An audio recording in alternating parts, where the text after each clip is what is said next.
Online Event Management makes hosting webinars, training sessions, and online meetings effortless.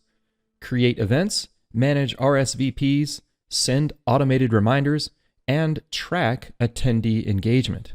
Afterwards, you can use Online Event Management to follow up with those who registered for your events, all inside ACT. In this video, I want to introduce you to ACT Online Event Management. To access ACT Online Event Management, log into your ACT account and then click the Additional Features button in your left navigation. Then from here, click the Online Event Management button in the Marketing area. Online Event Management is available to every tier of ACT Advantage. If you're using ACT Cloud and you don't see the Additional Features button in your left-hand navigation, that means you're not yet on ACT Advantage. To upgrade, visit act.com or contact your account manager to explore how you can migrate your account to unlock this and many other powerful features. Before we begin with Online Event Management, let's just briefly explore the Settings area in the top right. This is where you can set up things like your display preferences, email configuration, permissions for individual users of your team, and any payment integrations that you might want. You can also view pending outgoing emails and historical logs of processes that have occurred. We've organized Online Event Management by several tabs at the top: Events, Drip Emails, Submissions, and Images. I'm just going to show you a brief overview of a few of these, and then we're going to go into deeper details for each section in subsequent videos. So let's begin with the Events area. This will display all of your events in a list, and to create a new event, click the New button at the top. Here you can create an event from scratch, or you can link it to an existing activity from your ACT calendar.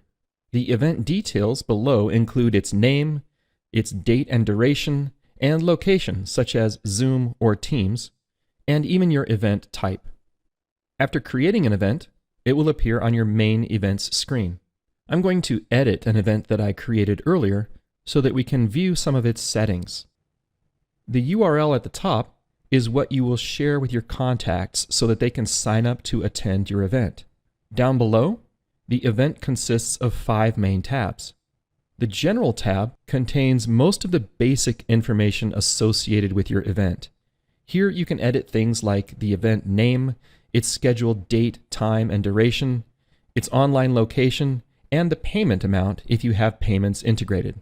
As customers sign up for an event, you can automatically assign them to a group in ACT and provide links to documents and information that you might want to provide for the event. The Contact Fields tab allows you to configure which specific contact fields should appear on the sign-up form and which fields should be required for event registration. These fields can be mapped back into ACT, and then you can even determine how duplicate checking will take place against records that are already in your ACT database. Use the Emails tab to configure and schedule reminder emails before the event's start date. You can also send scheduled emails after the event concludes.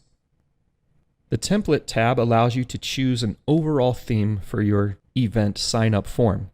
You can then use the Customize tab to modify the template according to your own branding or other needs. Let's look at how we communicate to contacts once they register for any of my online events. To do this, we'll go back to the main events page and explore the Drip Emails area.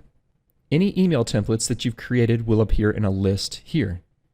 To create a new email template, click the New button at the top. Let's edit the template that I've already created to see what fields it includes. On an email template, you can give your template a name, a subject line, and a body.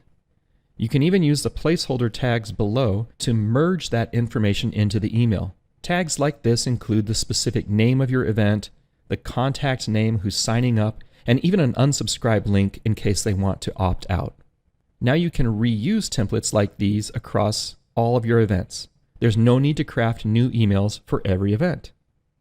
To add a drip email to an event, let's find the specific event first. From here, we'll edit this event, and then on the Emails tab, I can select my drip email from the drop-down at the bottom of the screen. Then I can schedule it to go out 1 day before the event by entering -1. As I get better at planning my events and follow-ups, I can add drip emails to go out before and after each event, ensuring that I've reached out to every contact who registers.